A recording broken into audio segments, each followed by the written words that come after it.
Hello everyone! So today we're going to be talking about the methods for addressing the population dynamics of snow leopards. So snow leopards, which the scientific name is Panthera uncia, is a vulnerable species of large cat that lives particularly in the Himalayan mountains. And as you can imagine, it is very hard getting up there and can be very dangerous with the weather and terrain. So different methods are going to have to be used to try and figure out the population dynamics of this species. Some of these methods include camera trapping, scat sampling, and snares for if you want to actually capture the animal.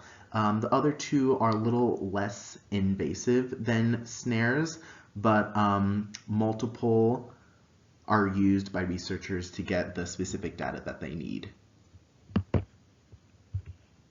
So let's start with camera trapping. Camera traps can be placed systematically or strategically throughout snow leopard habitat in order to assess the population dynamics. The pros of camera trapping are that it is a non-invasive technique compared to some of the other ones, and it does not involve handling the snow leopard, which can be seen as invasive. Another pro is that camera traps can be left out for long periods of time, which does not require the upkeep of the cameras for people to have to trek up the mountains, which can be a little dangerous or a little difficult to get to. And another pro on top of that is that camera traps are seen to be very cost effective and do not require a lot of resources compared to the other techniques. The cons are these camera traps tend to be a very large time commitment in terms of setting it up, going up to these mountains, into these difficult areas. On top of that, terrain and weather may make it difficult to set up the cameras and can ruin the data over time. And finally, the possibility of equipment difficulties can lead to technical difficulties, damage from the snow leopards, or weather and environmental factors. So the next sampling method that we're going to talk about is scat sampling.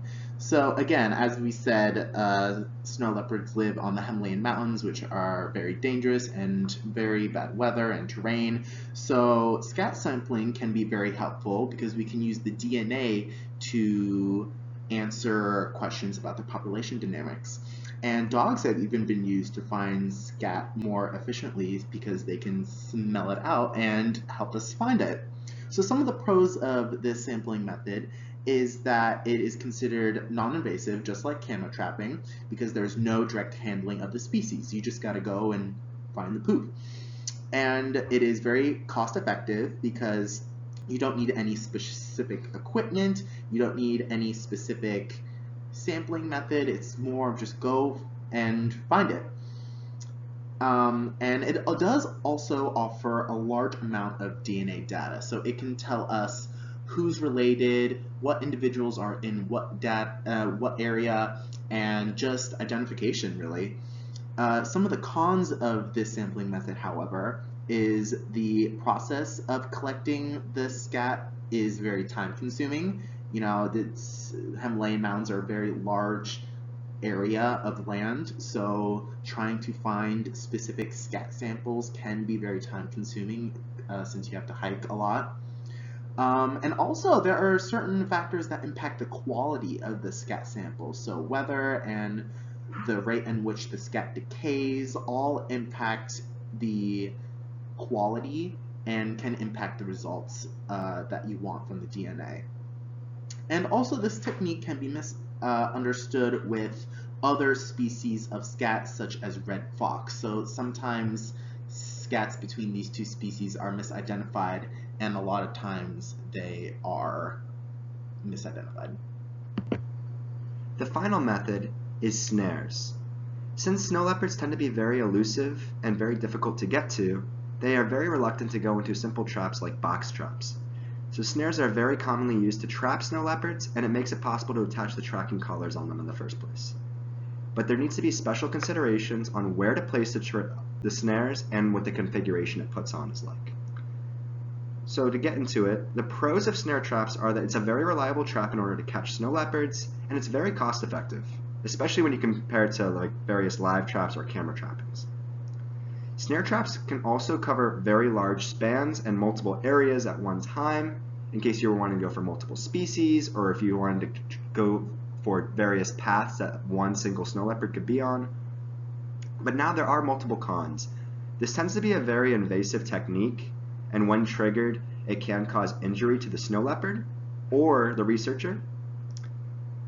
This process can be very stressful on the animal, so it has to be done quickly in order to lower the stress on both the animal and the trapper.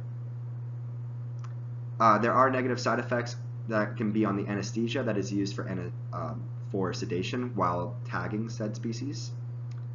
And there's also a possibility for breaking a limb on the snare, which if this happens, you must consider euthanization.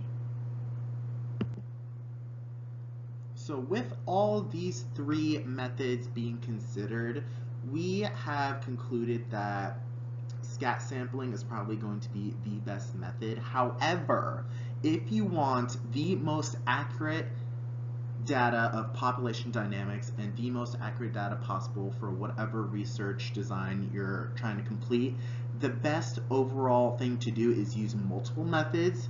So we think it is most beneficial to do a mixture of camera trapping and scat sampling, so that way you can just get more data on just the one snow leopard that you see or the multiple that you see within the area. Thank you so much for taking the time to listening on this presentation, and you have a nice day.